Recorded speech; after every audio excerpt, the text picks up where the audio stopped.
Kelsey, if you would please do roll call. Yes. Mr. Torpy? Here. Mr. Day?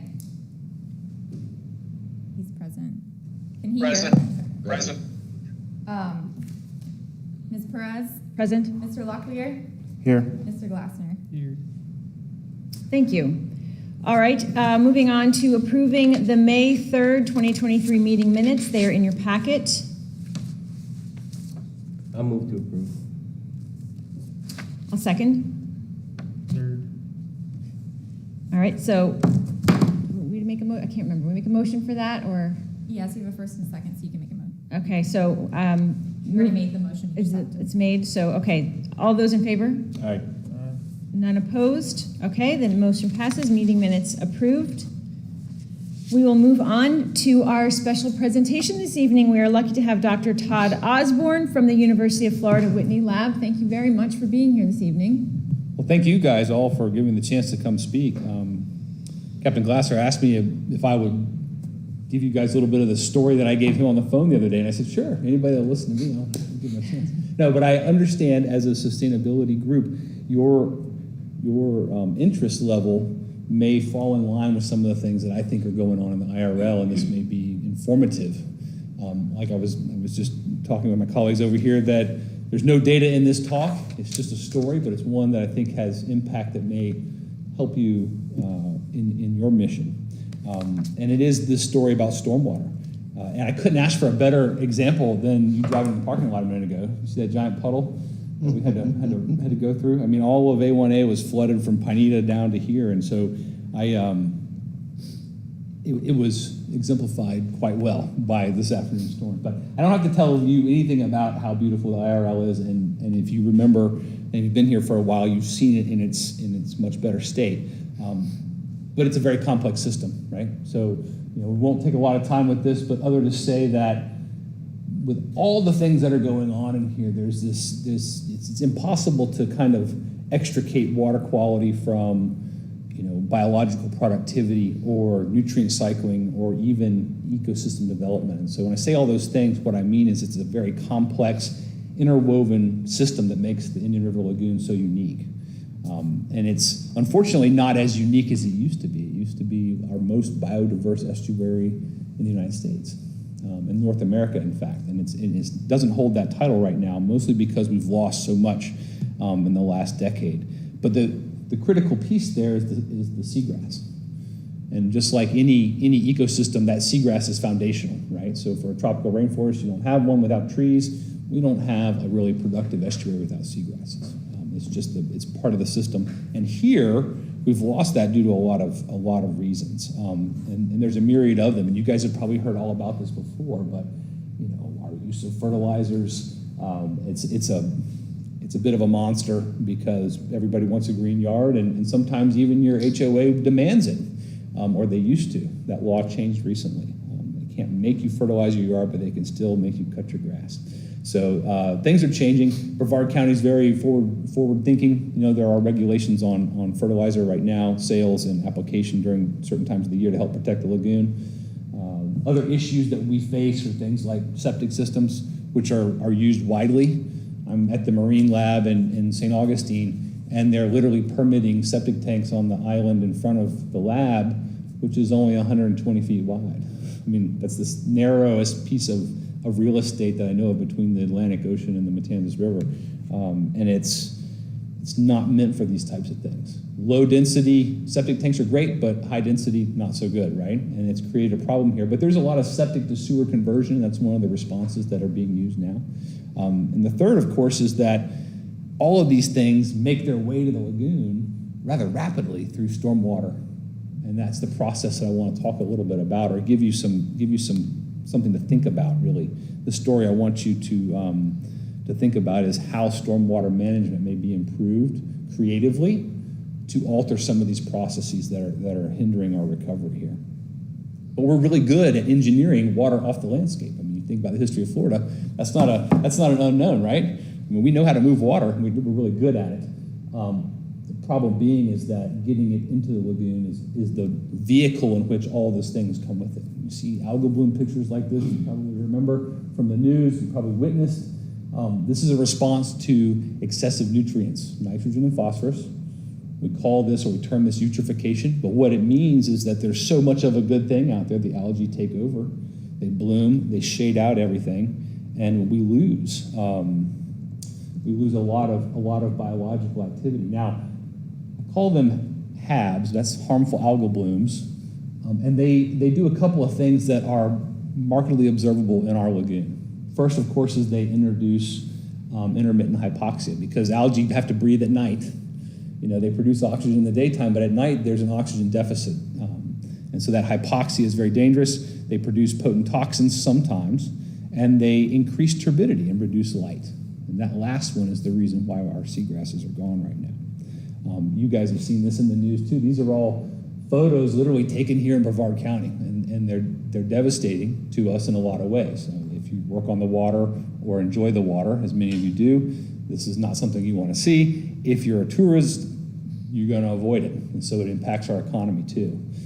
And our seagrasses respond to those types of events dramatically, and this is what we've seen in the last almost 8 years or so, a loss of seagrass, and with it all those things that second slide I showed you, all those associations and organisms, the food web, as it were, is all connected to that seagrass. And so without it, we got big trouble, and you've probably seen this too. In the last couple of years, manatee starvation has been a big problem. We've been in the national news here because of that very thing, the loss of a threatened and endangered species due to the loss of its food. And that's the seagrasses that used to be prolific in the lagoon. Now, we had an interesting conversation about this the other day. I was like, well, why are we doing all this stuff? And all the things that we do to try to combat this eutrophication problem is, you know, the old adage is that the lagoon has been, you know, it's death by 1,000 cuts. And so we need 1,000 Band-Aids, so to speak. And so looking at this from every angle is important. And I argue a lot, even for projects that I'm not involved with, that they're important because they all have a role of doing something to improve the situation. But the point I want to make tonight is that, you know, even though we're doing septic to sewer conversion, there's fertilizer regulations in place, and we've got an education campaign going on to educate people about fertilizer use. You know, there's muck dredging, which is a very expensive endeavor, but one that's very useful in terms of removing, you know, the bulk of some of these nutrient stores in our system. And then down here somewhere, stormwater management, which by observation, I know there's a lot of active stormwater management in Brevard County, but I also know there's a lot of ways that we can make it better. And that creative improvements could change the direction and volume of stormwater. I'm going to get into that in just a minute. Some of our more hands-on things that the public and researchers like me get involved in are things like seagrass restoration. I'm doing a lot of that right now in the northern IRL. We've been trying to restore clams. We've been working with oysters. You're going to hear about that in a little bit. And also mangrove planting. And a lot of people say, well, what are all these things doing? And they're all approaches to try to improve water quality and attenuate nutrients. You know, this is an issue. Filter feeders, by definition, remove particles from the water column. They entrain those particles, and in often ways they improve water clarity. And that's one angle to getting seagrasses back. Right? We've been working on that down here for quite a while. This is just a weekend of oyster block production. You know, my group up in St. Augustine has been working on this kind of thing for a while. Lots of groups down here working with oysters specifically because of their filtration capacity is tremendous. We also brought about restoring clams because the IRL is known for clams for a long time, and their filtration capacity is tremendous. You know, not as good as an oyster, but they occupy a different area, and they do the same thing. They remove particles, they clarify water, and they store nutrients. These are all positives. And they're food for lots of things. What kind of fish eat clams? Drum. What do your clients want to catch? Drum. All right, you know, and so these organisms are super important. And just my group working with clams has already put out over 20 million clams in the northern IRL in Brevard County in the last 4 years. It's a lot of work, and we've had really good success, but we could be doing a lot better. But something's in the way. Working with one of my former students, Ray Simpson, who is now the head of research at FOS down in Stewart, is a huge proponent of seagrass restoration. She works with FAU folks all the time, and together they've been doing seagrass restoration up here and training my people to do it as well. It's a very labor-intensive and expensive endeavor, and it's not taking really well. And there's something stopping that from moving forward. I mean, I'm not going to say we're not having success, but we're not having the level of success that we expected, and especially with water clarity, where things are expected to grow because of that clarity. Now, I'm sorry there's a little bit of fuzzy. I stole this offline, but one thing that has changed dramatically in the last 10 to 15 years is our impervious surface as we grow as a community, right? And we know that that stormwater is a source of our nutrients. It's the conveyance mechanism for nutrients. And even if we control those nutrients, we still have this issue of rainwater. Like I said, it just dump buckets, right? And we see all that rainwater, that fresh water, and it's going to make its way to the lagoon rather quickly. And if you notice in this figure, on the right-hand side, where all this water goes, 55% of it, and that's just a rough estimate. It could be different for every community here, but a large portion goes to runoff, and it's rapid.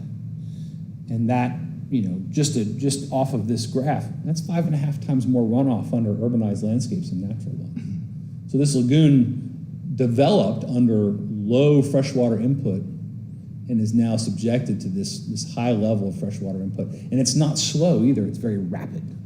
And that's a problem. We're well adapted to Florida heat. I mean, if you move here or if you grew up here, you're used to summer in Florida. But you know how hard it is to go from your super cold air conditioned house to cutting the yard in the back, cutting the backyard when it's 95 degrees outside. That transition is physiologically stressful for you. It's what wears you out so fast.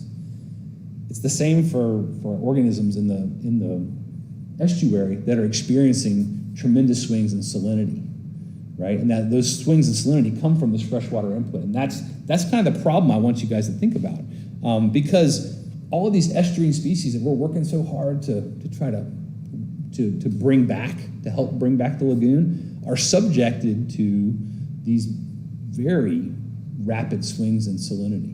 And as we have probably heard, the lagoon doesn't flush in this area very well because our inlets are so far away. Sebastian to the south, Ponce to the north. And we're right in that zone that doesn't really exchange a lot. So when you put a lot of fresh water in here, it stays here for quite a while.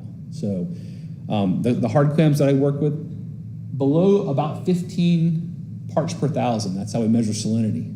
And for reference, seawater is 35 parts per thousand on average, right? Less than half of normal seawater, seawater salinity, those clams start to die. And they can handle it for a couple of days, but below 15 ppt, they're pretty much doomed. It's a physiological threshold that just can't be crossed. Oysters are a little stronger than that. They can withstand longer and lower salinities, but their growth threshold is around 12. Right around 12 parts per thousand, your oysters will live, but they don't grow anymore. They just hold on. And that's something we've even tested in the laboratory. More importantly, with all the funding that we're using to get our seagrasses back, it's important to note that our major grasses struggle at low salinity. I mean, this is something that I didn't really think about until recently. And the reason is that Jamie brought up to me observations in a place. I said, oh, wow, there's grass growing back there. That's fantastic.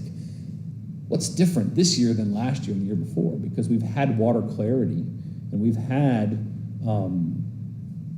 we've not had some major algal blooms in a couple of years, but the grasses just aren't recovering.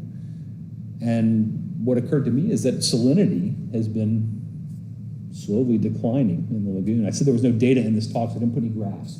But if you look at the Water Management District's sites or Marine Resource Council, they'll show you these, as soon as summer gets here and the rain starts, salinity goes down. And a decade ago, that decline was slow. Now it's precipitous, right? Thalassia, which is turtle grass, dies below 18 parts per thousand. Right now, if we go outside here, to the water's edge and measure salinity, it's about 18. And with this rainfall, it might drop to 16. It'll probably bounce back in a couple of days. But that shock is significant. Syringodium, which is manatee grass, 20 parts per thousand is its threshold, but it wants to be at 25 to 35, sorry, misprint there. Haliduli, which is our shoal grass, which is kind of like the one that makes it everywhere, can survive all the way down at 5 parts per thousand, but it doesn't grow. It doesn't reproduce. It just holds fast, kind of like an oyster at low salinity, right? And it thrives in high salinity waters. We see it come back quickly because of its seed bank, but it doesn't thrive until we get that salt water right. And so oh wow, that's really bad, sorry. What I want to drive home is the idea that we're empowered here to use a little creativity and push the envelope in stormwater. University of Florida, where I went to grad school, I went there to do treatment wetlands, and the biggest issue was stormwater. And that's what we did. We created wetlands, like you see on the left, that's a pond. But instead of these kind of temporary stormwater ponds you see in neighborhoods that just take water, they perk water into the ground, that water makes its way to the lagoon. And it's not traveling through the ground all the way, it's traveling to the nearest drainage ditch, and it's pouring out the sides, and off it goes. The systems on the right really just slow down water. That's what we call a detention pond. It just slows it.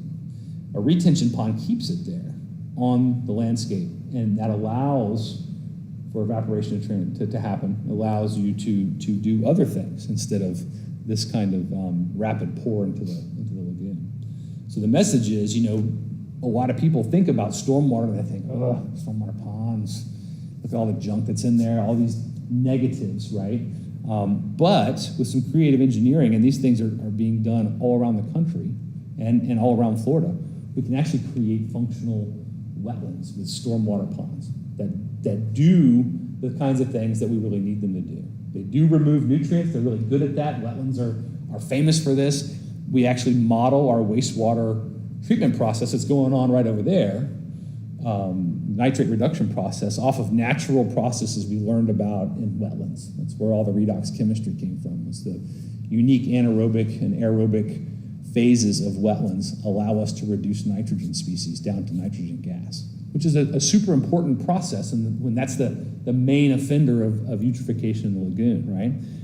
And they allow for kind of an increased habitat option, things that are a little less tangible financially, is the enjoyment factor of these systems. But when you look at a normal stormwater pond like this, it's not very aesthetically pleasing, right? So nobody's interested in doing anything with those properties. But, those stormwater wetlands can be habitats.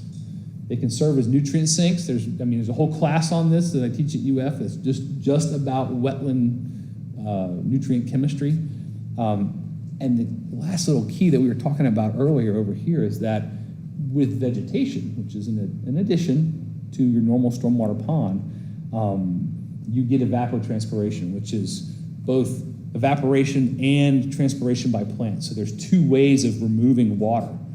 And the key here, the take home from all of that, is that stormwater wetlands, which are already in place in our landscape, if they're modified, can do these kinds of things and actually reduce the water load to the lagoon, right? And that's what I really want you to see, is that there's no, this if you look at the bottom right picture, there's no option too small. These are super small projects. We're talking about projects that Rotary Club could do, that kids could do. You can plant bioswales, that's what they're called. It's just vegetating stormwater retention areas, right? And you can see these they have diversity of vegetation. The one on the top is a company. All they do is floating wetlands. They come into your big ponds that are deep, and they plant them with floating islands. And what it does is it retains nutrients in the plant biomass, but it also moves that water back to the atmosphere instead of moving it into the neighboring lagoon. And, when I talk about this idea, the first thing everybody says is, I don't want that in my neighborhood because of the mosquitoes. And if you keep a stormwater retention pond wet, you got this little guy. Is anybody familiar with this fish? This is a mosquito fish. It's aptly named. It's Gambusia finis, but this little fish is about the size of my pinky, and he'll eat 100 mosquito larvae a day. I mean, they just chow them down, and they reproduce like crazy. So it's actually really easy. And mosquito control knows this. I mean, they can employ these same tactics instead of spraying to control mosquitoes that the public may be afraid of doing projects like you see up here. This is a really great treatment of wetland. It's a stormwater retention basin in an urbanized area right off the road, but it's been vegetated, so it looks more like a wetland. It functions more like a wetland. And as long as you keep water in it, you keep your mosquito fish in there, you'll have wading birds, you'll have things like that. My first project was in Waldo, Florida, building a treatment wetland as a graduate student, as an experiment. And it's one of the top birding sites in the state of Florida. The second one is a agricultural wastewater treatment wetland in Hastings, Florida. These are two number one places to go see wading birds in our state, are both created wetlands. So the idea of habitat, it's beautifying our landscape, those kinds of things are very useful. And so I want to leave with this thought is that, if there's options for projects, you guys are have the opportunity to weigh in on this, that you have some strong tools in the toolbox of created wetlands. There's the reduction of nutrients, and especially loading to our adjacent waters, which in our case would be the lagoon. There's sediment control, not as big of a problem here, but it can be in other areas. And really it enhances the landscape and the overall aesthetic, right? And it provides habitat. So you got a bunch of wins, check marks there, but the most important to us being reducing the overall water volume, it's entering the lagoon. And that helps stabilize our salinity. Because I'm a firm believer with my experience down here that with all the things that we're working on and we're trying, there's a bunch of us out there. I mean, there's a lot of dedicated people working on trying to help the lagoon recover. But we're fighting something that we can't control, which is this salinity incursions that stress all the organisms we're working with. And so that's the kind of thing I want you to think about. And the reason I came down here to talk to you is just to make that message clear, is that when you see options for stormwater enhancement, especially with potential funding coming down the road from the governor's office in the near future, half-cent tax, whatever the funding mechanisms are, these are projects that could be really beneficial to the lagoon. And they're ones that citizens can get involved in, and I think people will overall enjoy. I just want to say thank you to all of our collaborators. We're trying to do these kinds of projects now. We're in the planning phase for a couple of them, but these are all groups that have been very supportive of clam restoration, oyster restoration, seagrass restoration, and now stormwater enhancements. It seems to be like the next area for us to tackle. Okay, any questions that I can answer for you about this topic? So basically all clams, oysters, except for mangroves, if it's low salinity, they're gonna die. They are getting hammered. Now, the one good news is that we don't get so low that there's no recovery. Now I'll give you an example. I've had clams at River Rocks for 4 years. Right? Some of them are getting pretty big now. Their life cycle is interrupted by low salinity. Some of the bigger they are, and this is probably true for oysters too, I bet you've experienced this, that they will survive those freshwater incursions, but their reproductive cycle gets stopped. So like the little guys, meaning the next generation, can't do it. They can't do it. And so you lose a year of productivity. If that happens year after year after year, you're kind of fighting a losing battle. It's like fighting the tide. This fresh water that just keeps getting us every year is bringing the nutrients that cause the algal blooms, but it's also stressing the organisms that help us fix it. Mangroves are the one thing that are kind of like, we don't care about salinity. I mean, they can tolerate it, they're great at it, but they're not negatively impacted by fresh water, especially not fluctuations in salinity. Actually, they benefit. So they're like maybe the one guys that get away with something good from the salinity. So on any funding we can get, or the city can offer money to do projects and give us more money, it's increasing our retention ponds. There are a lot of ways to do this and to do it inexpensively. Now the city, or whatever municipality, the engineers are charged with, like, we have to deal with this much water for human safety and protection of property, et cetera. And then the Department of Health has a weigh in on it too. They're gonna talk about mosquitoes and water passages and things like that. But once a system is engineered for a certain amount of water, which is usually like your 100-year storm or 50-year storms, big rainfall events, then you manipulate those systems with vegetation. I mean, it's really that easy, and it's inexpensive. You don't have to go in there and add soil and do all this kind of thing. Plant plants and keep water in there. And as those plants grow year after year, they create their own organic layer in that stormwater pond that sucks up nutrients and is impervious to, or slows the conductivity of water down into the ground. And that way you keep stormwater there. A lot of the new way of looking about this is having a spillway or a weir or maybe even a standpipe that says, okay, we're going to keep water in this pond to this level, and then it's going to flow into a drainage system because we have to. But all of that freeboard in between is space that could be used for actual treatment and retention of this stormwater. I would say that, one, don't stop supporting the diversity projects, because that's good. It really is good. But this needs to be on the list too. And I think there's a million private companies that do this kind of work around the state. We do it as a research thing, but in terms of what happens, consulting wise, I don't know of any environmental firm that cannot give you great projects for enhanced stormwater retention. And why we haven't really gone down that road here yet, I don't know. It's not one that comes to mind very often. Salinity is not something you think about, and its variability in a saltwater system that's always been salty. It's just not a high priority. We think about nitrogen and phosphorus and all these other contaminants that are floating around, but the most basic premise of the marine system, the salinity factor, is really getting pushed out of its normal boundaries by stormwater. And we are legally obligated to deal with stormwater, but the how is where we have flexibility to do things that could improve the lagoon overall. And that catches on. If you have a neighborhood that has one of these ugly stormwater ponds, and your next neighborhood has one of these beautiful stormwater parks, and that's what they call them. I mean, it catches on quickly. People want to do it, and they'll find ways to fund it too. Great presentation. I appreciate it. I'm a Class A licensed water and wastewater operator. All right. And I've been a part of many mitigation sites and worked with several consultants who've designed them with cattails and various aquatic. And they are great for taking up nitrogen and phosphorus, and as well as, like you said, taking up the water, allowing for transpiration.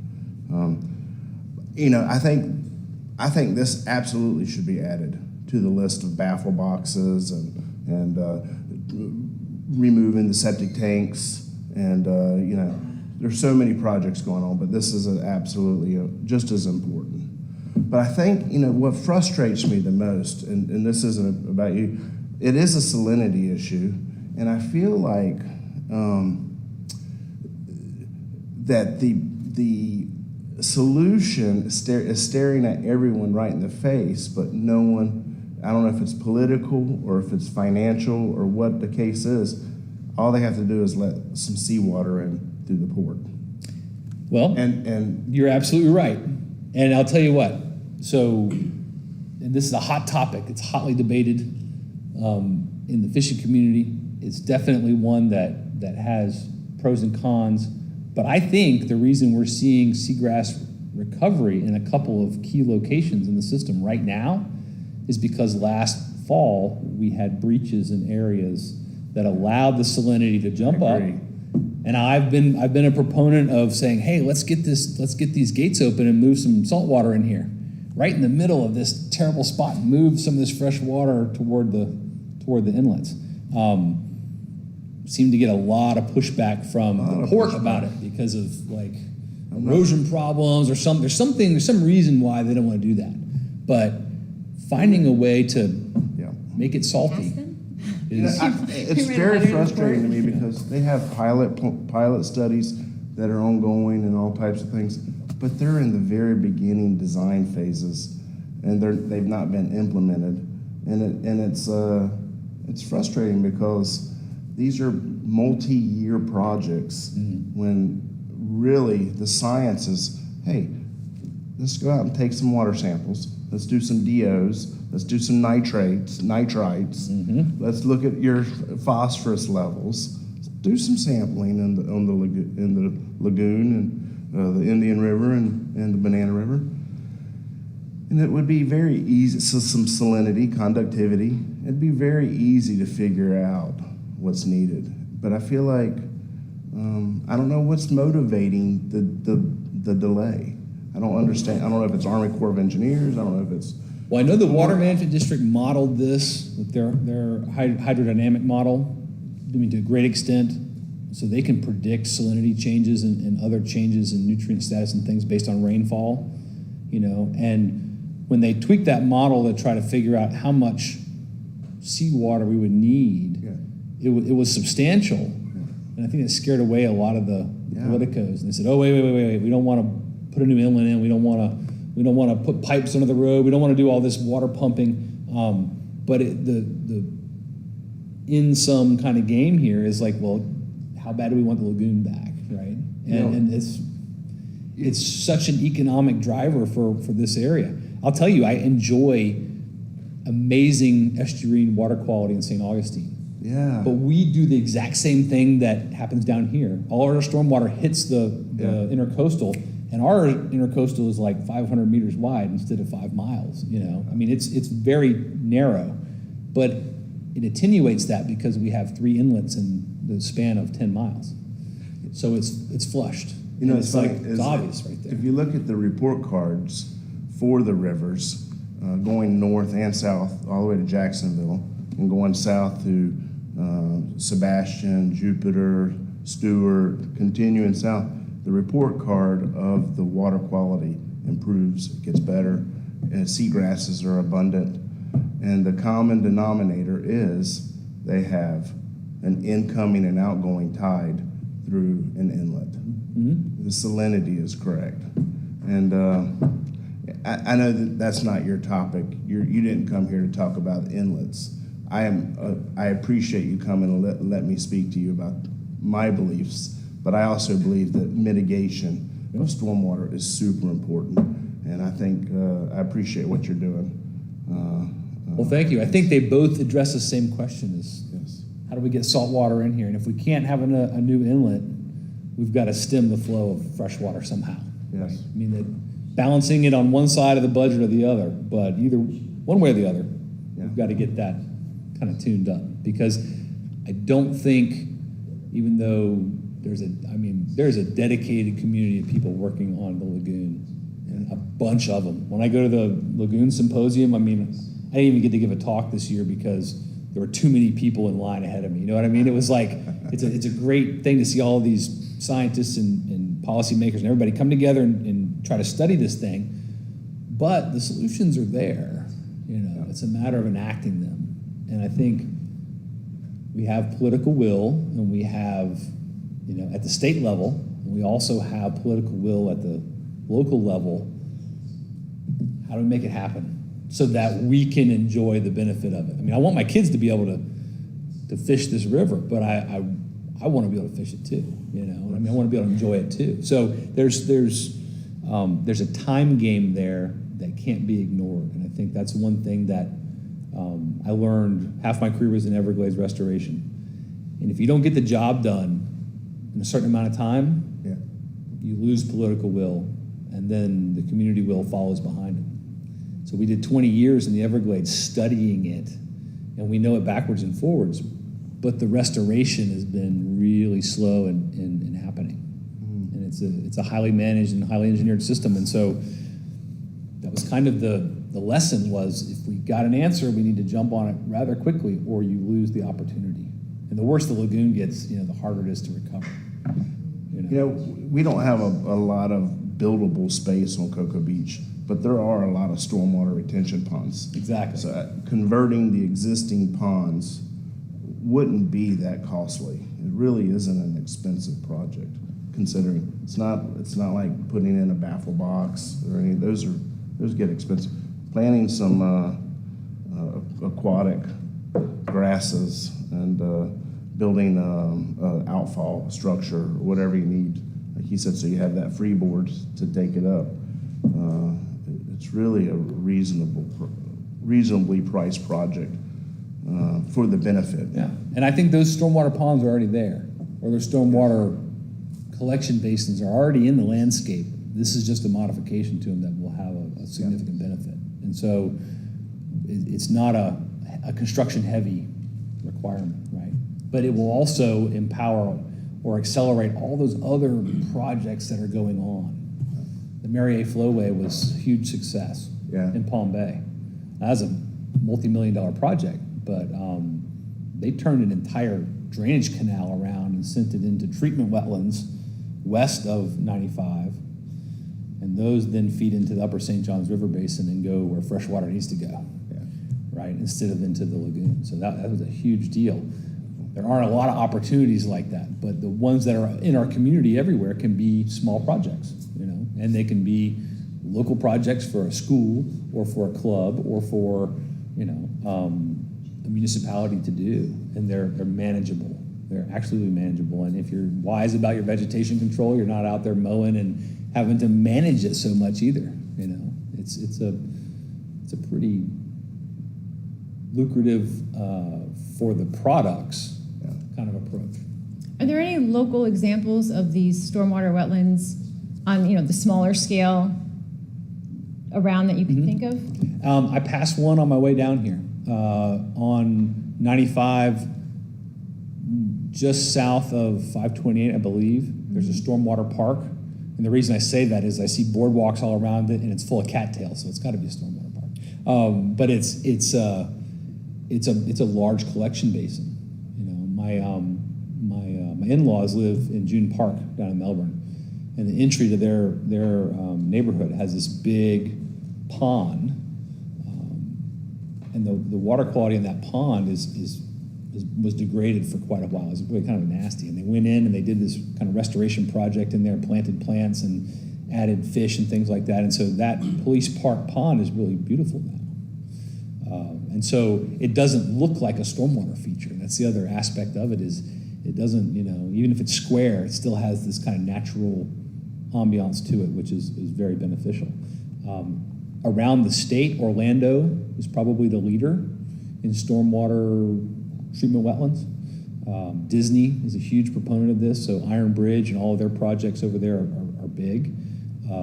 The two that I mentioned to you, the Tri-County Ag treatment wetland in Hastings is a fantastic example, and that's ag wastewater, which is way worse than anything coming off of our landscape here. And the Waldo wastewater treatment wetland actually receives primarily treated wastewater, and it's a 9-acre facility that polishes the water coming out of a package plant, and it's gorgeous. I mean, it's full of alligators and wading birds, and people literally go there to bird watch. That's their thing. I don't think there's anything else in Waldo, Florida. But Iron Bridge discharges to a large wetland in Bithelo. It's got catwalks and the birds. It's beautiful. It's actually, I'm trying to think of the name of it, but I'm going to guess it's several hundred acres, many hundred acres. Yeah. So the projects are out there, and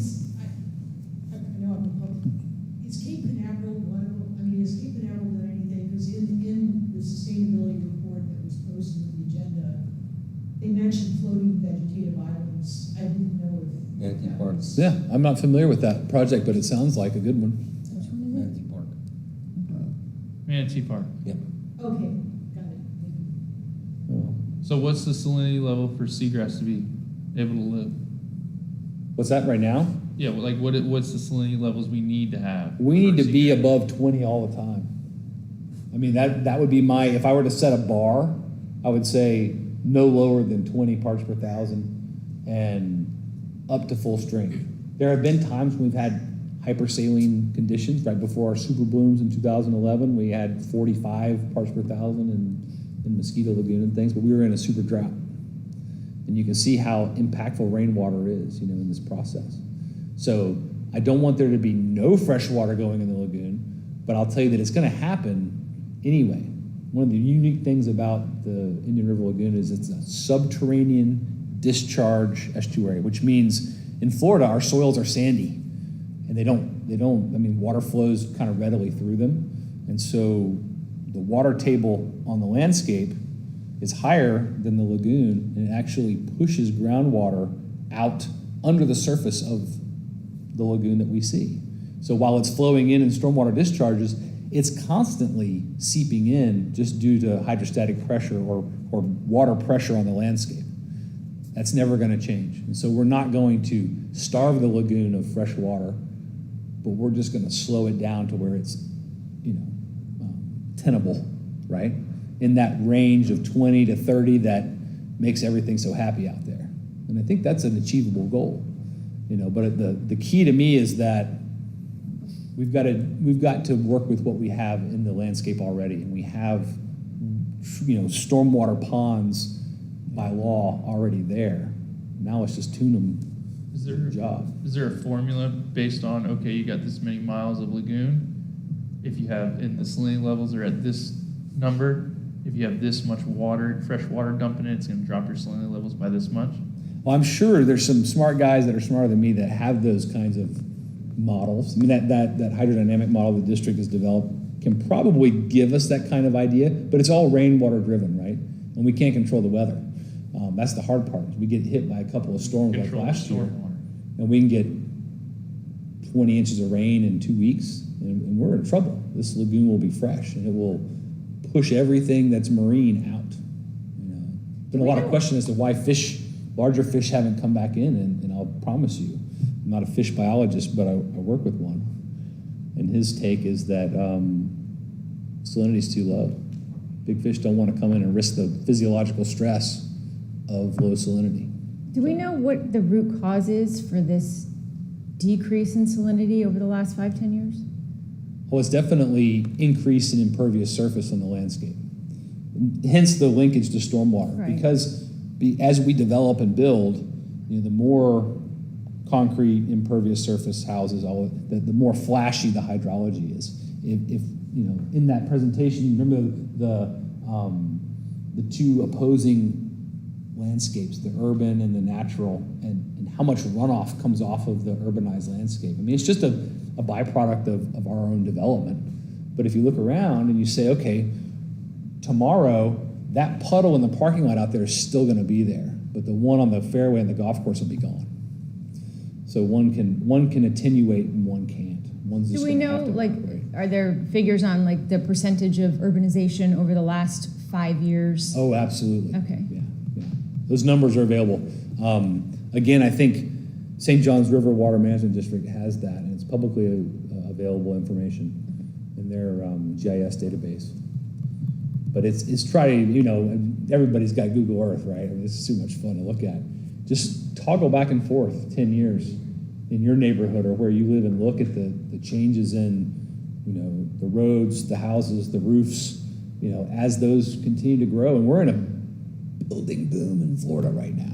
I mean, I can't remember a time property values were this high and the influx of people was this much. What was the average? They said on the news the other day was 1,100 people a day moved to Florida. I mean, they got to live somewhere, and they're going to drive cars, and they're going to walk on sidewalks. I mean, so this is kind of what's happening here, and our challenge is to kind of within those boundaries find ways to create fixes, right? So, I'm not selling wetlands because I'm not doing a project, but I want you guys to think about that because I think it is a mechanism that will be instrumental, and it can happen at the city level, it can happen at the neighborhood level. Rotary Club can plant some ponds. I agree. I think I got projects I've seen discharges, wastewater effluent discharges that go from out of compliance to in compliance with DEP because of mitigation. So Yeah. it's a very powerful tool. Yeah, it's a good, I agree. I couldn't agree with you more. Thanks for the opportunity to speak. Thank you. Appreciate you all, and thank you for the work that you do. Thank you. Are the commissioners required to watch every video? Like this meeting? I mean, they're the ones who make these decisions. We just suggest them.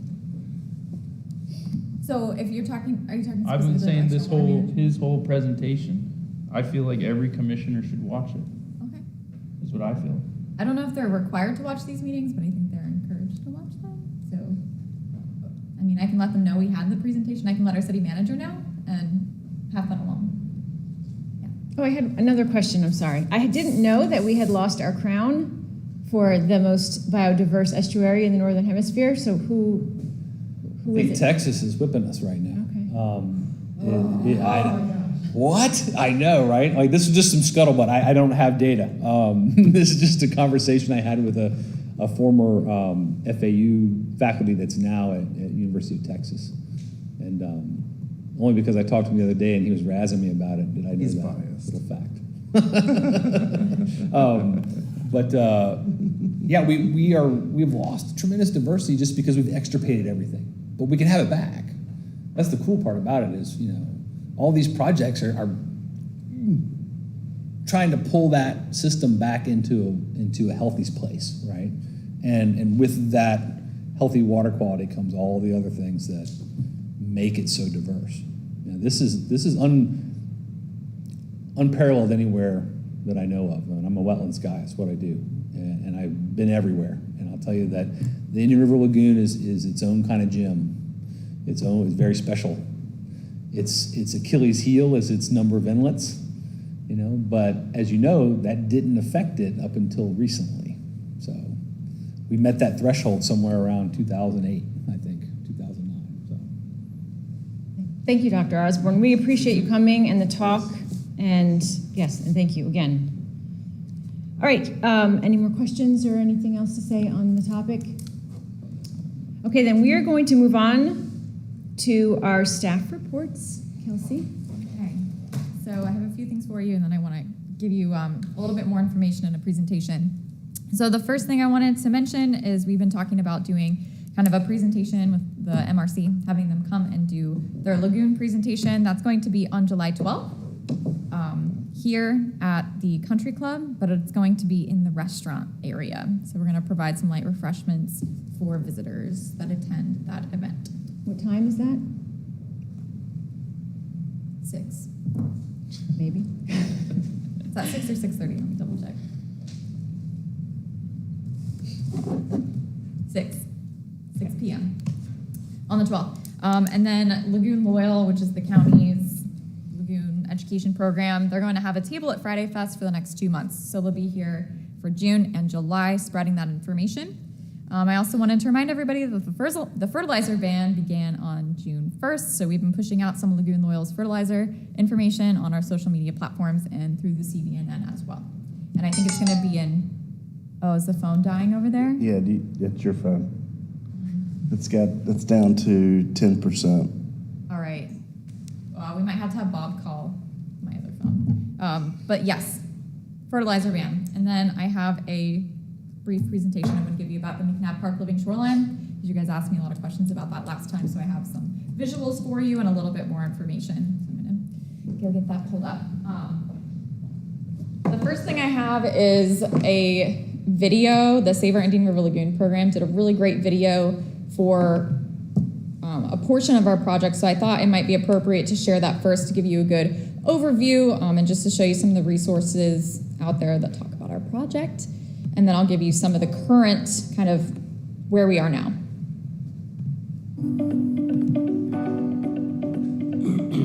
We are here building reef prisms, and this is actually an element that's a component of a living shoreline. We've used these in other parts of the state, but here it's going to be part of a living shoreline adjacent to a seawall over at McNabb Park.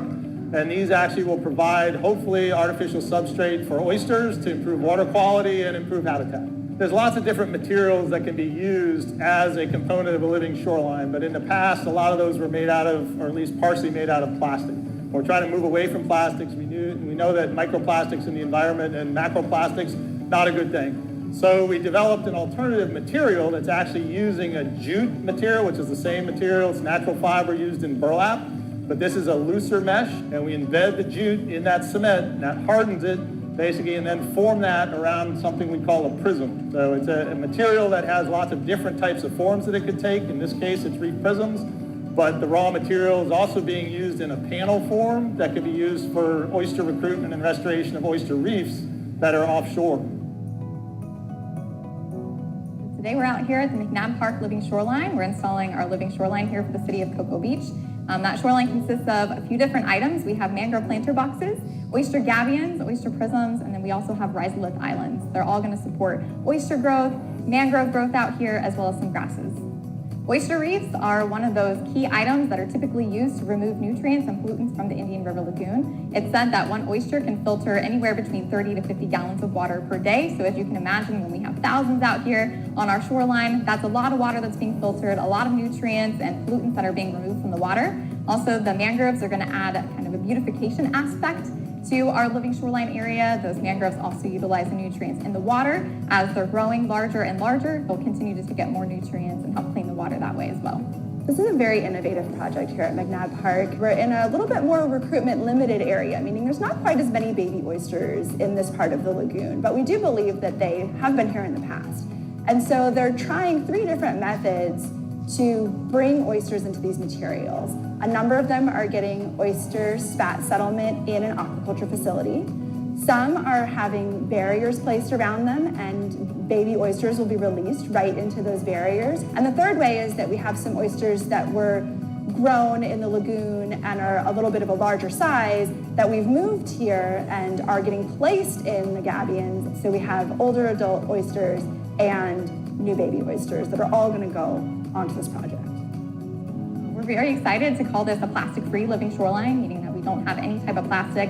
Everything we're doing here is made out of either recycled materials or renewable materials, or those that will not cause microplastics in the water. We're also implementing mangrove planter boxes, which we're very excited about. It's kind of a Cocoa Beach original. We haven't seen these anywhere else before. They're basically these boxes that we filled with oyster shell. We made them out of a wooden frame, wrapped that in some metal wire, and lined that with that jute material, and then we planted the mangroves in them to hopefully establish some type of mangrove growth along our seawall. Everything that we used to build those mangrove planter boxes, we bought at a local home improvement store. So hopefully, if this is a successful method, this is something that perhaps a homeowner could implement along their seawall or their property. This project is being done in conjunction with several other projects in the area, and just like those projects are working together to help save the Indian River Lagoon, we have a lot of community partners that are working together on this project. The City of Cocoa Beach is the lead on the project, but we also have involvement with the Save Our Indian River Lagoon program, the Department of Environmental Protection, St. John's River Water Management District, the National Estuary Program, the Tourist Development Council, the University of Florida IFAS Sea Grant, Brevard Zoo, Marine Resources Council, and FIT, all working together on different aspects to support this project. Really interested in trying to find ways to enhance these shorelines, and developing a material like this in the form of these reef prisms is a tool, but it only works if we have lots of willing bodies to help us make them. It's pretty labor intensive, but it's something easily done by volunteers. And so it's really rewarding to see groups of people want to come out and make them. It's even more rewarding when we see those go into the water, and even further when they start actually recruiting an environment of oysters, and then they start filtering water, and we've kind of now, helped really the environment make a difference. I've been volunteering for these projects to help the Indian River Lagoon, specifically the Banana River, which is my backyard. It's really great to see a group of people come together for projects such as this.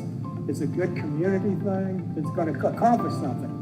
We've had our whole city come together to make this project possible. Out here today, we have our fire department, we have our public works staff, we have our stormwater staff, we also had our water reclamation staff out here this morning, and a number of other departments have helped us. So I think getting as many hands on this as possible so that it's not just, our project, that it's everybody's project, it belongs to the community. So hopefully we can make a big difference and filter some water. Hopefully we'll start to see some improvements there and the community will benefit from that.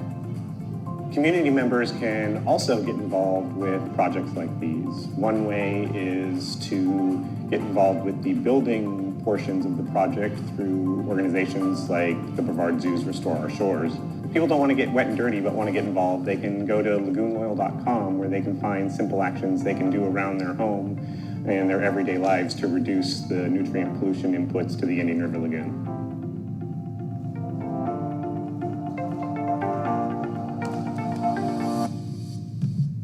Okay, so that was kind of a good overview of the general setup of the project, but I'm going to switch gears here to my laptop and plug that in and give you guys kind of where we are today update. That video was completed almost a year ago now, so we have a little bit of data to share. I have a little bit of kind of progress update, if I can get my password right.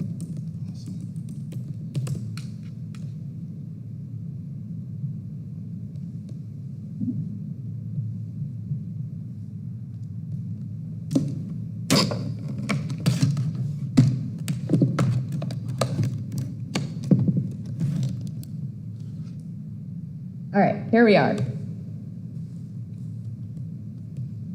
Okay, so we already kind of talked about some of the objectives in that video that I showed you guys. So basically, we wanted to improve water quality in the Banana River Lagoon. We wanted to take a stab at some habitat restoration and to try to create some cohesiveness between the canals and the Thousand Islands. We have tons and tons of canals.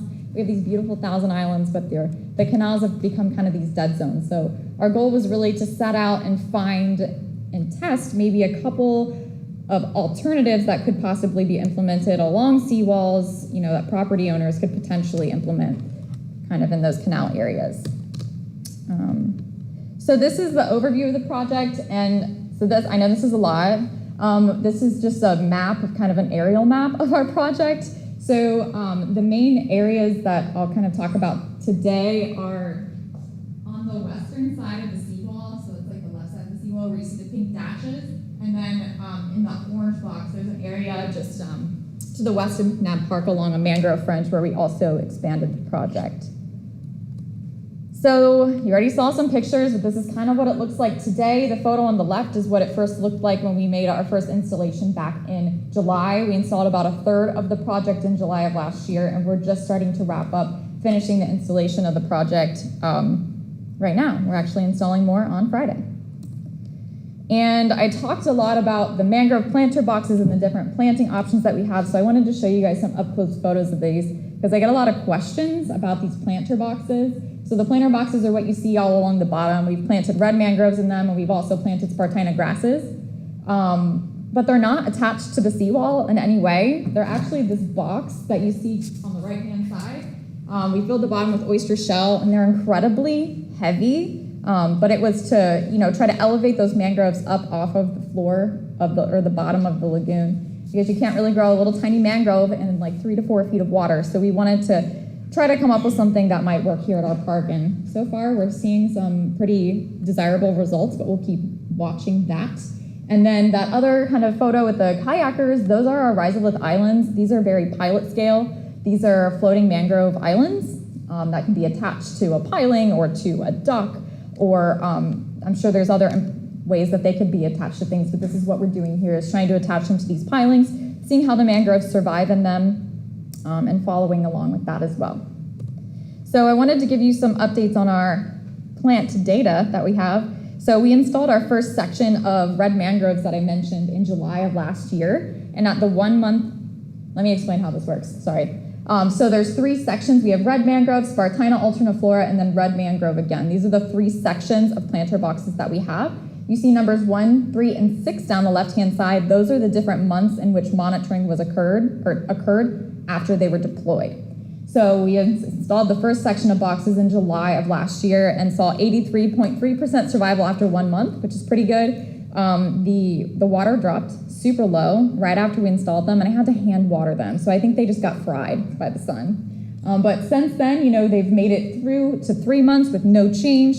And then now at 6 months, which I just got that report back, we had 81.3% survival, which if anybody knows anything about plant restoration, anything over 50% is pretty good. but we're still looking at the long-term kind of durability of these mangrove planter boxes because we, don't have any long-term data on them, so we're trying to collect that.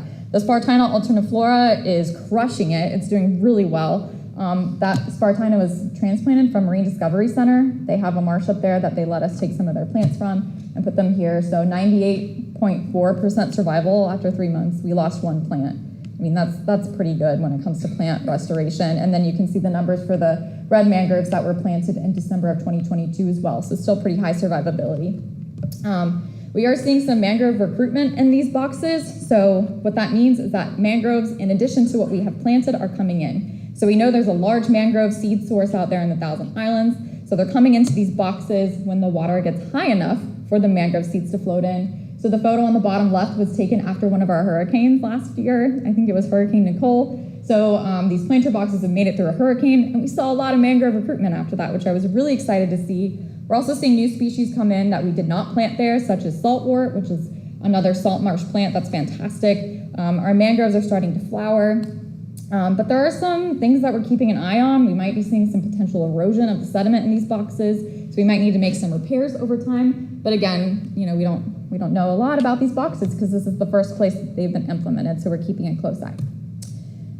Next up, we have oysters. So I have a bunch of different pictures of oysters here, and as you heard in the video, we have to seed this site because there's not a lot of baby oysters floating around out there in the water. So we attempted some aquaculture processes. We've also attempted catching wild oyster spat in other areas of the lagoon and bringing it here to try to establish some type of breeding population here in the Banana River Lagoon. And we've been most successful with catching the wild spat. That's just what's worked for us. The aquaculture processes have worked for other people fantastically, but for us, catching the wild spat has been really great. So we have some adult-sized oysters, which are the size of your hand. And then we have some teeny tiny baby oysters that are about the size of a penny that we're catching and growing and putting out on our living shoreline. And so this is some of the data for the oysters, and I know we all love graphs. So we have gardened oysters, which I said are the adult oysters. So these are oysters that are more than a year old. Most of them are probably 2 to 3 years old at this point. And so that graph with the blue line shows their size class distribution. So we really have a lot of oysters in that 30 to 60, 70 millimeter range. And if oysters are over about 40 millimeters, they can breed. That's what we want. We want these adult oysters to come in here and create basically a new breeding seed source for habitat restoration in this area. So things are going well there. We deployed a portion of these a few months ago, our adult oysters. So to date, we have deployed about 1,782 adult oysters. And then with oyster spat, which are the little baby oysters, you can see some of them in that photo to the right. They're super tiny, about the size of a penny. In most cases, we've deployed about 24,000 is what we're estimating, and that's about half to, did we lose Bob? Okay. Just died. Yeah, that's about half to a third of what will be deployed at the end of this project. So like I said, we're going to be deploying more on Friday and over the next several months. And then we have a lot of project partners. We had a lot of volunteer opportunities like you saw in that video. So we had 198 volunteers recorded that helped, and that was over 495 volunteer hours. That was a lot of volunteers, and I appreciate them so much. And then that video there again to show we have done some extra stuff with the education. Yeah. So do you guys have any questions? I can go back and forth to different slides. I know there's a lot of questions about this last time. Do mangroves take up nutrients? Yes. Okay, I knew they're good for erosion. I didn't know, if that was Yeah, so with this project, we are partially funded by the Save Our Indian River Lagoon program, and each project in the Save Our Indian River Lagoon plan has an associated number of total phosphorus and total nitrogen that is removed as part of that project. So this planted portion of this project has that. I don't remember the number off the top of my head. Awesome. Yeah. Have water samples been collected in the area to see if there's changes in nitrites? So we have done some water sampling for the LID project, the Green Stormwater Infrastructure project adjacent to this. But right next to this, because it's open to the whole system, taking like one grab sample, I don't know if that would be representative of our project performance. Yeah, of course.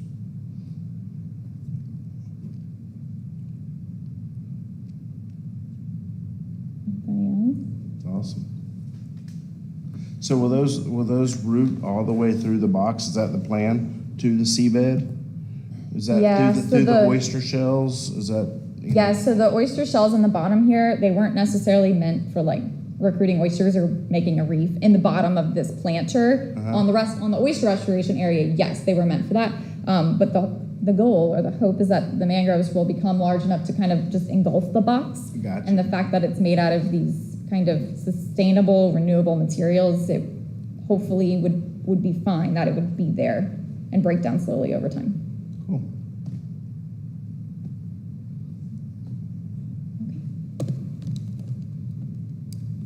I'm gonna go check them out. Okay. All good?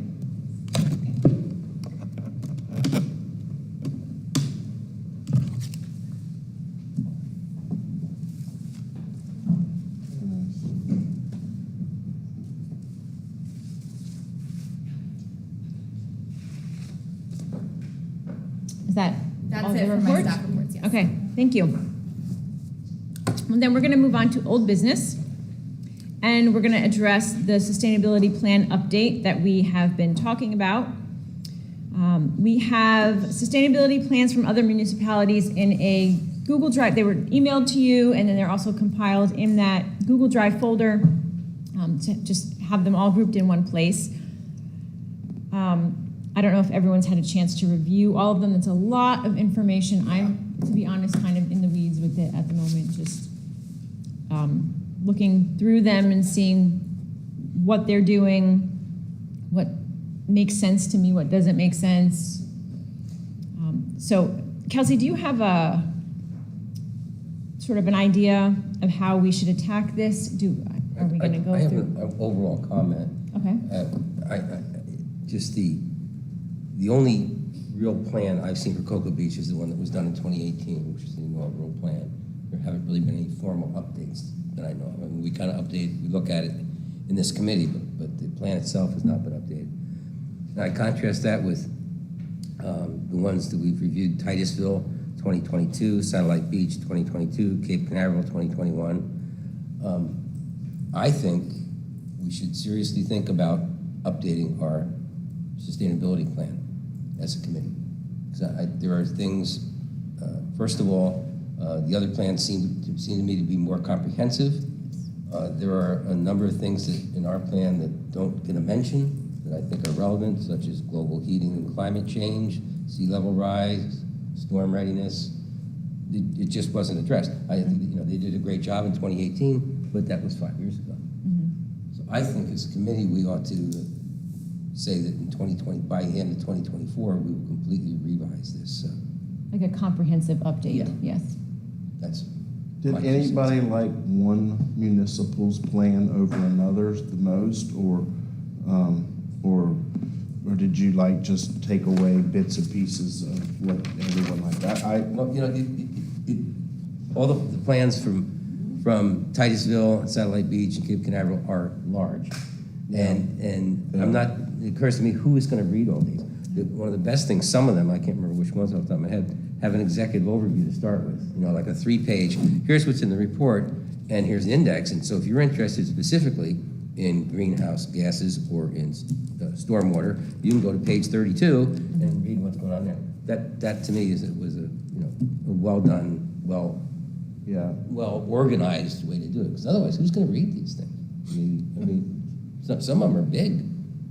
That's why Kelsey didn't want to print them all. We're going to kill too many trees. Yeah, sometimes too much information. It's just too much information. Yeah. I mean, it needs to be. Well, and back to our plan, our 2018 plan. That's the one thing it has going for it. It's 20 pages or 15 pages. It's not thick. So that's my 2 cents. I agree with you.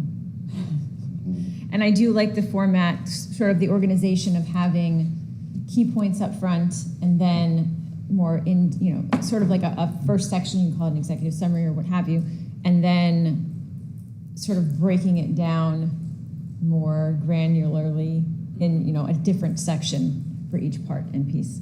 I did like that as far as organization. The other thing I liked about our plan from 2018 was it had specific objectives. And that could be measured, and you could come back and say, hey, how about objective 2C? How are we doing on that?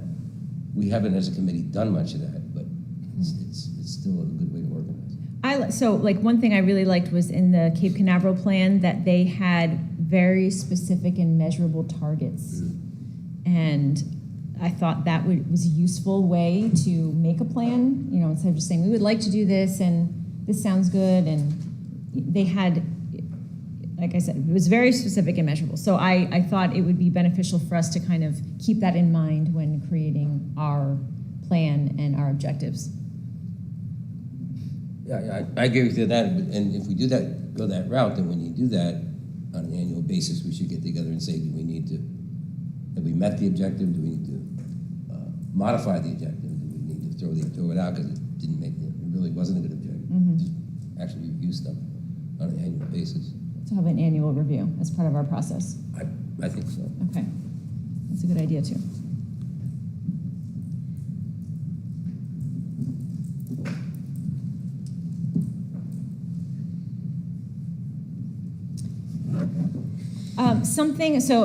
Going back to the Cape Canaveral plan again, they connect it very specifically with that East Central Florida Regional Resiliency Action Plan that you had sent as well, Kelsey. I wasn't entirely clear, who is that entity? Like, who creates this plan, that specific action plan? The Regional Planning Council. Okay. Is that so? Right, yes. They are an entity. I believe they're funded by the state, Okay. and so they kind of help with resiliency and sustainability in our region. Okay. So this group of people developed this plan. They're an organization, Okay. and we are a part of the collaborative. The City of Cocoa Beaches. Our commission signed on several years ago. Okay. You also sent out a Volusia County sustainability plan. Is there a Brevard County sustainability plan? There's not. So I think Brevard County is moving in that direction. I've heard some, kind of rustlings about improving the sustainability program at the county level. But the reason I sent Volusia County is because I thought it was a great example of kind of what could be done at like a larger level. We're a small city, we have a county level one, we have a regional one, and then I think I also sent some statewide resources, which are maybe a little too much for us to think about, but different levels. I like that we're focused on the coastal region as well, more than the inland. Because, I mean, that's really what I thought about bringing Melbourne's, but I'm like, they're kind of inland. They have some of the same topics that we would need, but for the most part, Titusville, Cape Canaveral, those Satellite Beach. Satellite Beach were spot on. I think we should model ours after theirs. After which one? I'm sorry. I think bits and pieces. I like bits and pieces of all of them, Okay. but I think that I like what Jim said about the table of contents and the index. That's define a specific topic. If we wanted to put in our plan, some mitigation ponds, I think that's a great thing to do. I think we should be able to easily find that in the table of contents or in the index. So to that point, we have a stormwater master plan already that identifies a lot of these projects, like Dr. Osborne was talking about. We have several of these projects actually like already out there on the ground. Okay. But I think, kind of saying we have this stormwater master plan that outlines 10 years or 20 years of capital improvement projects in the stormwater area would be something that could complement the sustainability plan. I don't know if we need to identify what those things are, because that's a lot of work for consultants. Yes. Are they converting all of the stormwater retention ponds into mitigation ponds? So the city, I do not believe has any like retention ponds. They might be private entity ponds. So like Ramp Road. That pond there is owned by the school board. What about the one next One to by the high school, is that also? Is that school Yeah, board? that's school Okay. board. And And the one Yeah. next to me belongs to a church. Yeah. And what about the one behind, if you were to go behind, is it Subway, Dairy Queen, and Cocoa Beach, that big neighborhood, they got that big giant pond with a big fountain, Yeah. And That's right private. between It's gotta be- Methodist and, It's Long private. We don't Dockers. have any ponds with fountains. I'm It's one- probably a private pond, but maybe this speaks to, a public outreach component I of think that's involving. owned by the condos there. I'm certain the school board would be willing You're to next work door. with the city. their I was pond. gonna say, is that some sort of like strategic partnership that we would want to pursue for that sort of specific project? If the city agreed to Make it mandatory maintain if it goes into the the lagoon. mitigation. I mean, the Brevard County's not gonna wanna maintain our cattails, Right. you know? I mean, how do you tell these communities that have retention ponds, you've changed the whatever, and say, hey, you gotta make them, I mean, you make people who have a house have to change their light bulbs because of sea turtles. That's, a law. So- How do we pass the city to say, to help with the lagoon and stuff? Their retention areas, we Okay. plant the stuff. So update to local ordinances. Yeah. Yeah, for new, well, I guess there's not a whole lot of new construction unless there's demo. But yeah, new construction, part of the impact, when you're paying your impact fees, I guess one of the things that should be, like, I agree totally. I think that any stormwater runoff should be considered, instead of just being a dry bed, it should actually maybe be a wet bed with the plants. Parking lots send off a lot of oils and. So our current city ordinances say that any stormwater generated on your property must stay on your property. Oh. So with, with the redevelopment of everything happening right now, our city engineer is looking at that as an opportunity to make these improvements, because things that were built 20 years ago, they don't have these advanced treatment areas. But when we have new buildings going up, we can say, hey, you can't build this unless you do A, B, and C, and one of those is retaining all your stormwater on site through, several different options. The pond I'm talking about is on South Banana River Boulevard, right here.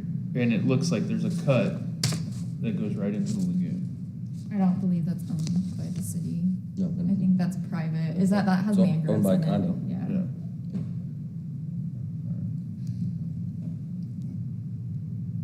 Like the International Palms, I'm certain they'll have to build some sort of runoff when they demo that and build that convention center.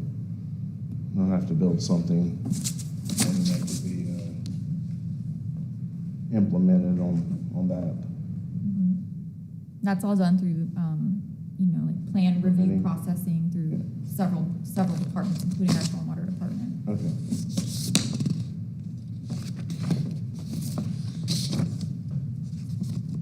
As far as Titusville, I'm just looking at the list here. There wasn't a whole lot in there that I loved as far as thinking it was applicable to us, or but I really liked the organization that they had, this sort of table with all their objectives. I thought that was really well done, and I would like to copy that when we do ours. I think it's really, that organization really works. So I think that was a good move on their part. Kelsey, what about the Maritime Hammock Reserve? That's a stormwater park. It is? Because I know they sometimes put stuff in there and it changes the water different colors. We don't put any dye in the pond. Somebody did at one point. Moving down the list of for me, I'm just kind of going through it. Satellite Beach, something they did that I thought was interesting, and something we might want to think about is they did a survey of residents to talk about the goals of the community. And Kelsey, I don't know when you want to bring up the ICLEI thing and discuss that as well. But that was something that they also had in that sample, that guide about involving the community and surveying residents.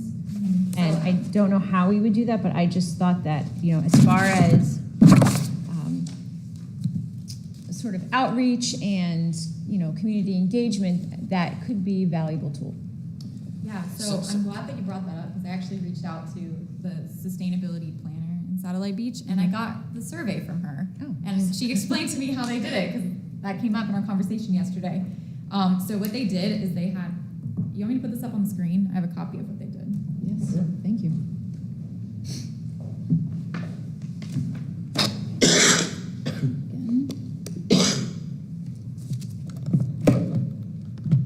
Okay, so they printed this chart out large, and they had it at their, I know you can't read it, but this is like an example.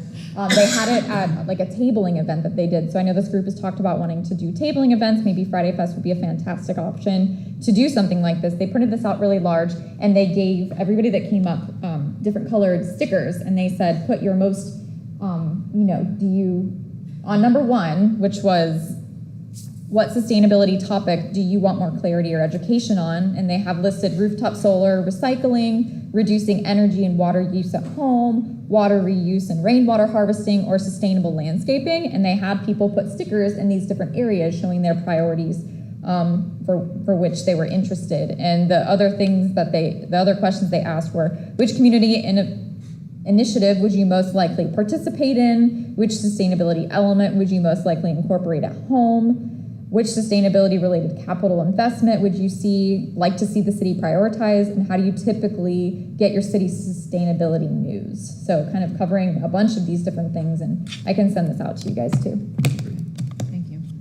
It's worth noting, but that back to the 2018 thing again, in that plan, it says, and none of us were involved in that, but we brainstormed ideas from committee members and the community. So they must have done something. And it says we developed an inventory of 68 sustainability actions, and then they prioritized them down. But it doesn't sound like they did a community thing of prioritizing them. It sounded like the committee did it.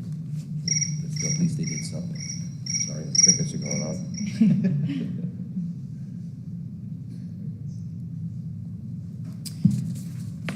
So I think that would be a great idea when moving forward, if you guys are also on board with that.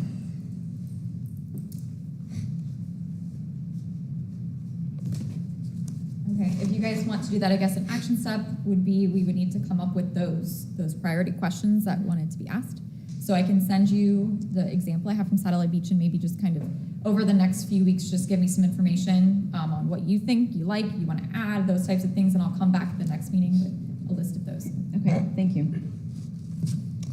And then Satellite Beach as well, I was just trying to look for it, and I don't really know what my note meant, but they have a section in there about energy benchmarking, which for businesses and residents, so not just for city operations, but also kind of more widespread in the community. I thought it was a really interesting concept but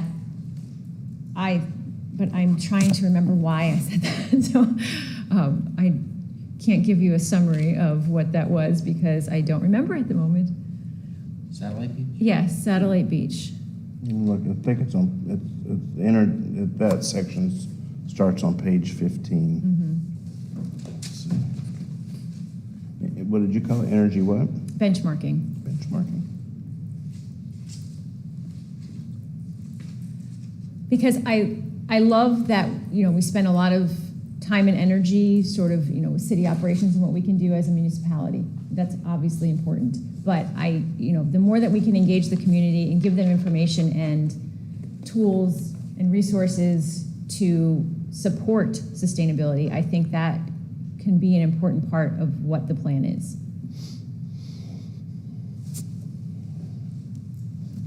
But I have nothing more meaningful to offer on that at the moment.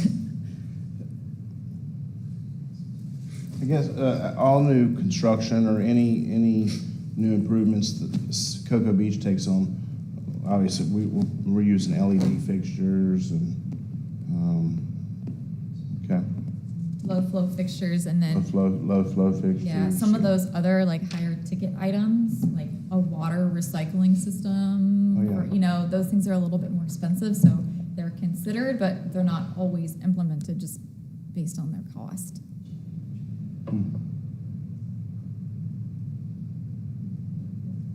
And So one thing that I kind of noticed in echoing what Adria said, is our plan is very much grassroots. This is what the city is going to, where we started. We started from no program to having, a grassroots program of our city operations and how to begin communicating with the public. But what I'm seeing in a lot of these other plans is that they are actually involving actions that are going to reach the whole community and involve the entire community. So, for example, EV charging is a big deal in the state of Florida. If we want to get funding for EV charging at our city facilities, we should probably have an implementation plan, because a lot of times when you apply for grant funding, they want to see that you have a plan and you are shovel ready. If I say, oh, I'm gonna come up with a plan in a week, that's not gonna work. So we may need to strategize things like that, and EV is not the only example there.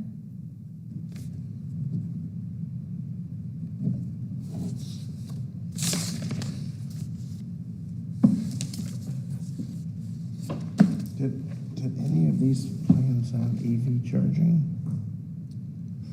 I mean, Satellite Beach Yes, is. Satellite Beach does, I mean, yeah, their they plan do. is Yeah. comprehensive. Yeah, it is massive.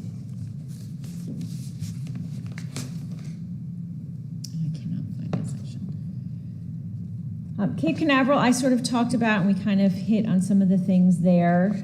I also noticed that their plan didn't have a whole lot of education and outreach, and that was one of the main components of our plan, the plan that we currently work with, and I do think it's valuable. And then Stewart and Volusia County, I have not had a chance to go through those two yet.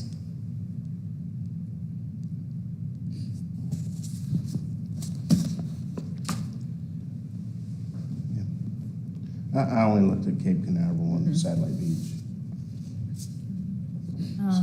The city of Cape Canaveral, Zach Eichels, who's the sustainability manager over there, he actually came and presented to this committee. Jim, were you here? This was Yeah, I think so.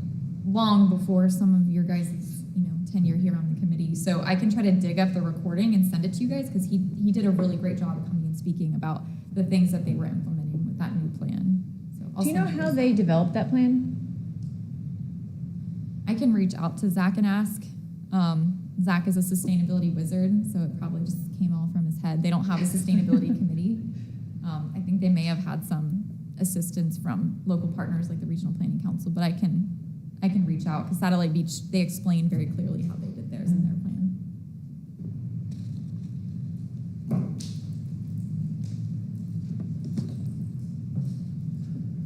And then Kelsey, this sort of outline cheat sheet of our current plan was very helpful.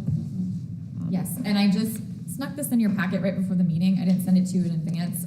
This is kind of just very generalized where we are with each of these items, kind of as I typed up.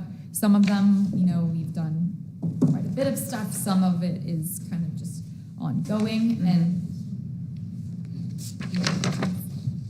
I guess just one thing that I would say is, when we think about updating the plan, coming up, kind of like somebody said before, with measurable goals. So when we say we have element 2, partnerships, I don't know if there's necessarily a measurable goal there, Right. but maybe we can intertwine partnerships into different sections, within whatever plan we come up with.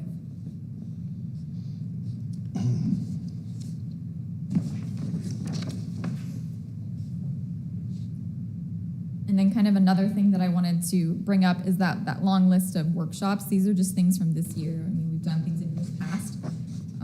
But this committee in 2018, I believe, set a goal to do at least 6 workshops or community events every year. So these are the things that we've been doing this year, and I just wanted you all to see so we could see if we're on track with what is intended, if we need to kind of expand into other areas or not.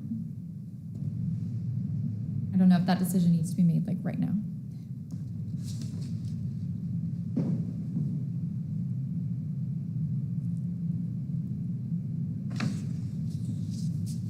Kelsey, do you typically organize, facilitate each one of these Yes. Okay. You do a You great staff the job. Lagoon Loyal thing at Friday Fest? No, luckily we have a contract with Brevard County, so they will be. So the doing county it. does it. It's either the county or sometimes it's MRC, but I believe it's gonna be Brevard, the county.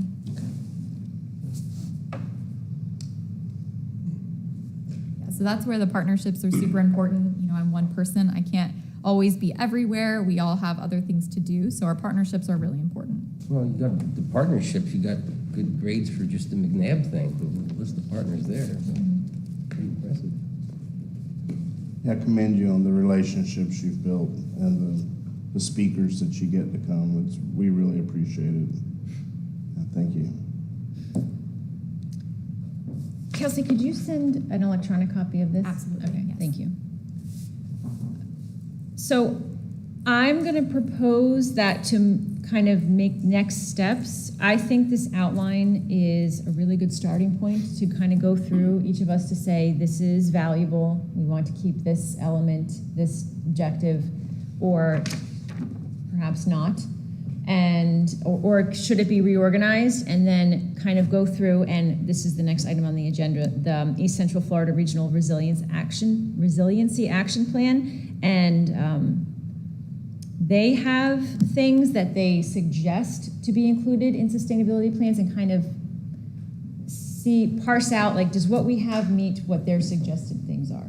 And where would those fit into our plan and what we have and what we suggest we keep? And kind of go, kind of just comparing those two documents, what we have, what we would like as far as our outline. You know, not getting too far into details of this is exactly what we're going to do to accomplish it, and these are our goals, and we're going to measure it in such and such way. But just kind of to set our objectives, to start that process of just setting the objectives. Does that sound like a plan? It does. So then I would say that we kind of work on this outline, and the East Central Florida, we're gonna have to come up with an acronym for that. We call it the R2C, the R2C? Regional Resilience Collaborative. Okay, the R2C. That's like the collaborative of cities that are a part of that. Okay, so the R2C, sort of look at their suggestions, see how it works with our plan, what we like in theirs, what we don't like, and what we like and don't like in our outline, just as far as objectives. And then bring that to the next meeting, sort of in outline form and some ideas from there.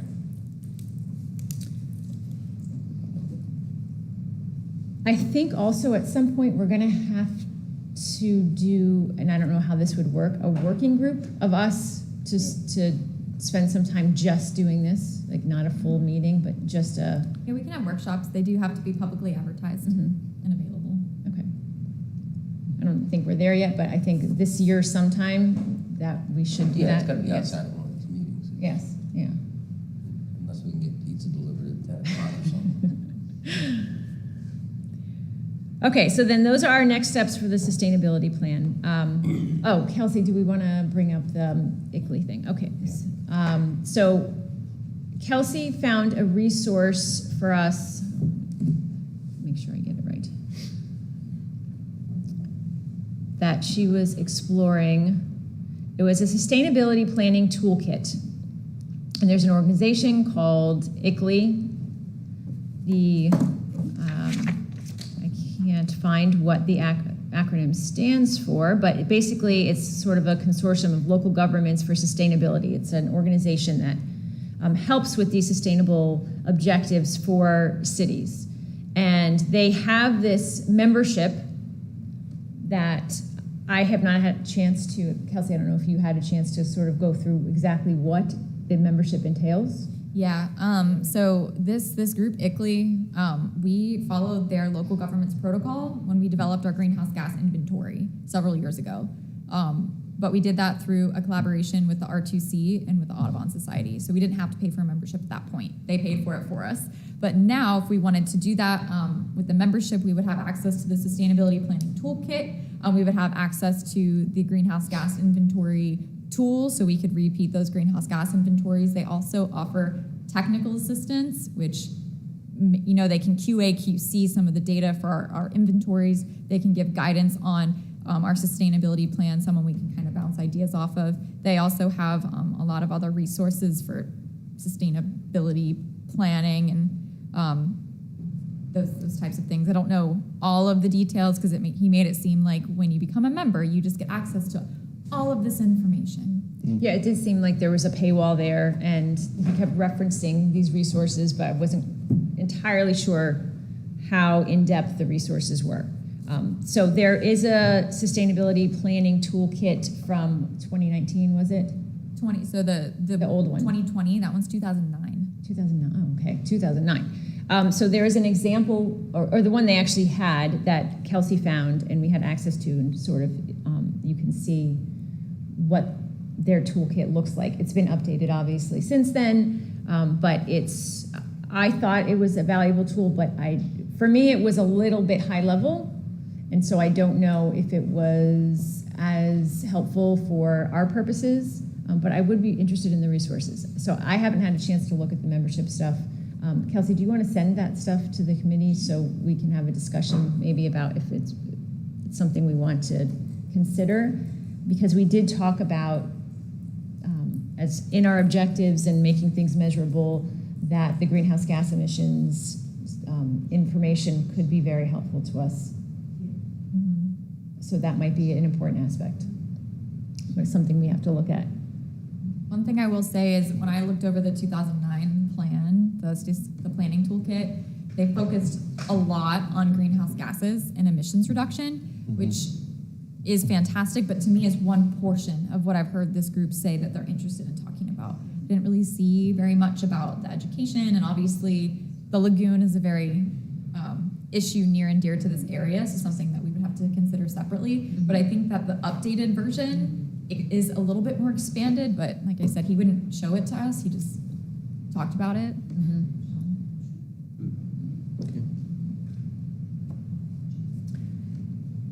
So that could be another tool for us in our plan, perhaps not, but it's something to consider and look at as well.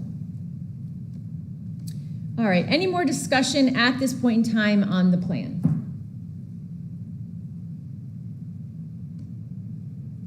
Okay then, so we have a plan to move forward, and we will move to the next item on the agenda, the sustainability events and outreach. We have a future events schedule. Do we? Yeah, so I wanted to use what I provided you for the Yes. update. So everything in green is things that we have confirmed, so those are upcoming, and then things in orange are things that we usually do, but we haven't confirmed it yet because it's, Is that the school? That's with the high school. Yeah, we've done that for several years with them, so I would expect that we would continue. And then is there any other things that we're interested in doing? Maybe the group had discussed a Friday Fest and maybe doing the community survey. Is there a certain month we want to shoot to have that type of event?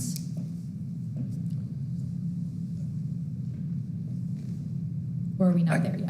Well, we haven't looked at the survey yet, so I think we should probably Okay. look at that to understand. Yeah. What we're looking at.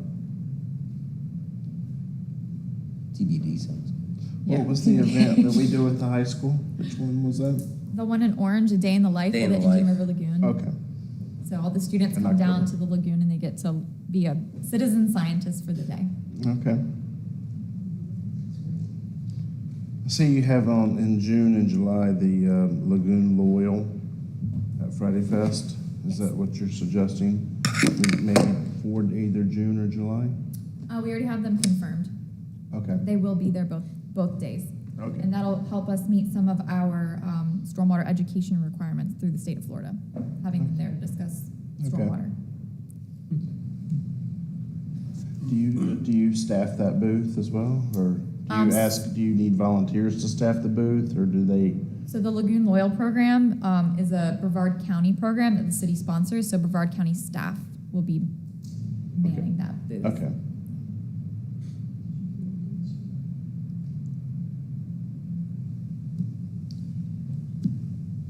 All right, then we will move on to new business, and Jim has brought up cigarette litter prevention.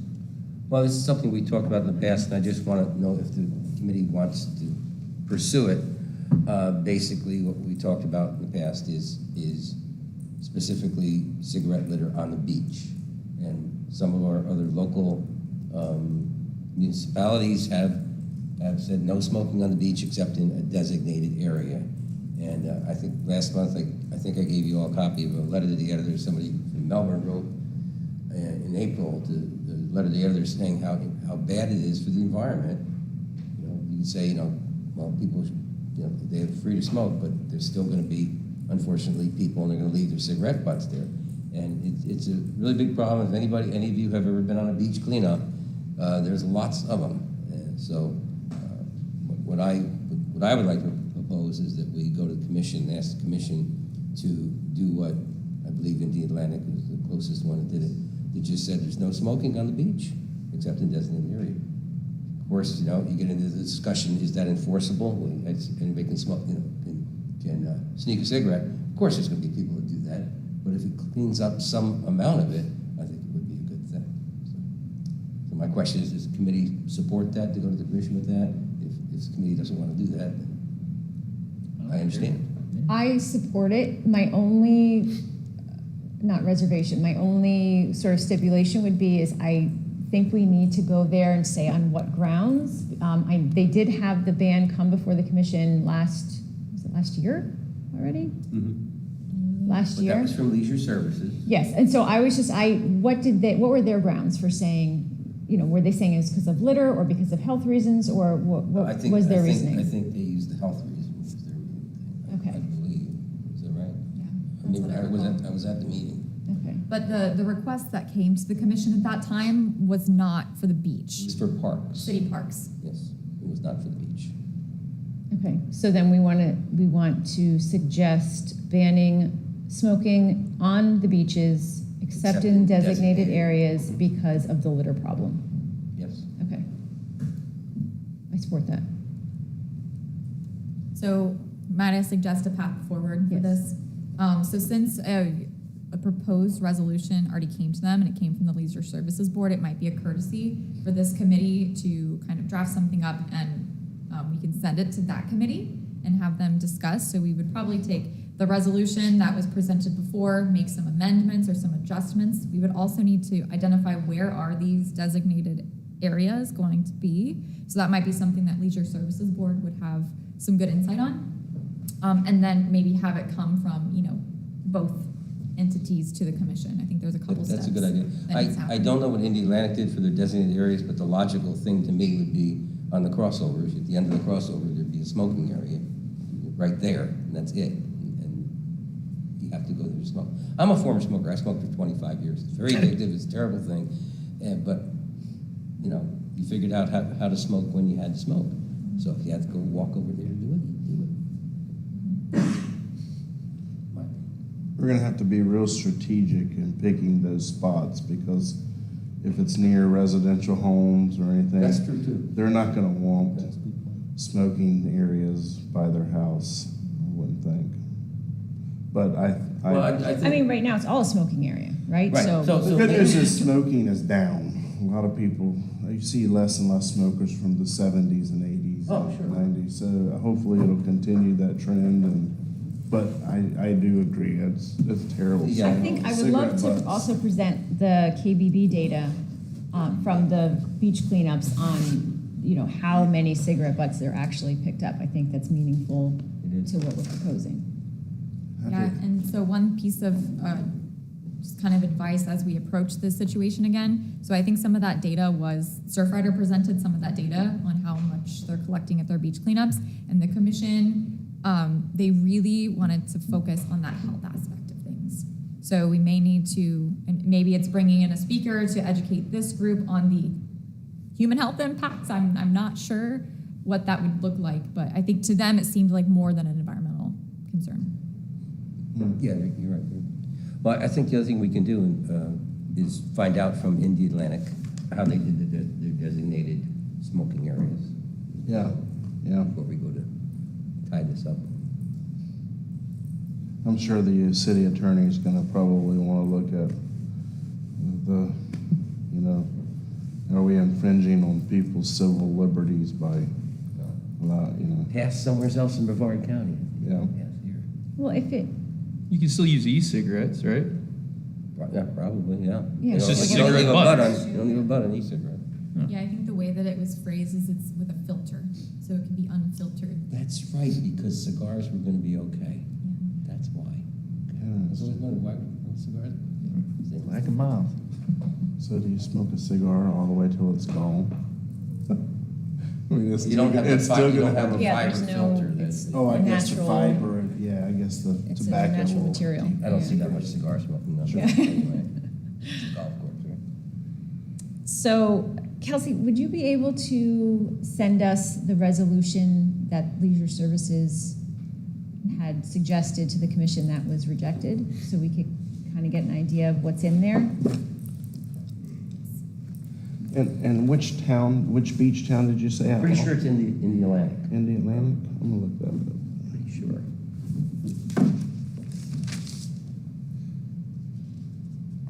I'll see if I can dig up their information as well and see if we can find some information on how they chose their designated areas.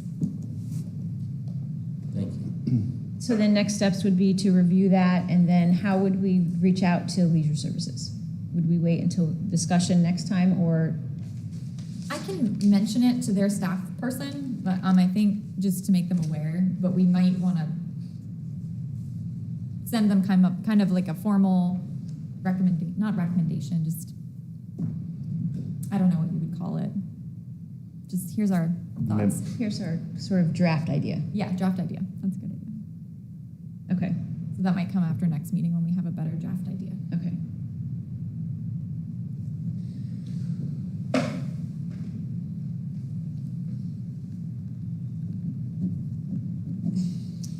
All right, any more discussion on the cigarette litter prevention? Is anyone opposed to the idea? Before we run away with it. Okay. Then we will move on to committee member announcements. Any members have anything to announce? I don't have an announcement, I have a question. I was working with our environmental specialist today at McNabb Park. And she told me about a local business that is really supportive of sustainability and stuff in Cocoa Beach. And is that the type of thing that we want to mention out loud? Can we do that? Anything against it? I don't even remember what I said. Fertilizer? Oh, I think it's fine to discuss. She pointed out that Ace Hardware has been, in Cocoa Beach, extremely supportive of stuff, sustainability stuff going on, such as the fertilizer ban and et cetera. So I just think, we should, I guess we're doing it right now, just publicly recognize and thank them for their support. Because I know the family very well. I was shocked there. I didn't know they were doing this. It's great. So. They've reached out to me personally to ask some more information about what types of fertilizers would be allowed this type of year. It's nothing, if it contains any nitrogen, any phosphorus, you can't use it. So they're doing better at educating their customers on that, and potentially pulling items from the shelves is something they said that they might consider. And then they also reached out asking about sea turtle lighting. I mentioned something when I was in there to them, and then they made a little end cap display of all of the lights they had that were FWC certified for people to come in and grab them. It's kind of a quick grab and go. That's cool. Their house is like 10 houses down from McNabb Oh, yeah. Park. Okay. So they're right there. Cool. Is that the Pastermax? The what? The Pastermax on that? No, it's the Nichols family. Nichols family. They own the one here in Cocoa Beach, Cape Canaveral. Okay. Both of them. Yeah. Okay. That's all I have. Thank you. That was good. All right, any other announcements from the committee? All right, then we will move on to public comment. Any comment from the public this evening? No? You guys have had a long evening. I love to talk, but I'll just sit here. Great job. Great job. Thank you. Very exciting. Yeah. Great meeting. Really think the discussion of the different plans was great. I mean, clearly Canaveral and Satellite Beach, more beachside. We're tied into Cocoa Beach Rotary and. Sorry, can you come to the mic so that everybody can hear you? Never mind. Thank you. Good job. Thank you, thank you. All right, that concludes public comment. We will adjourn until July 5th at 6:30.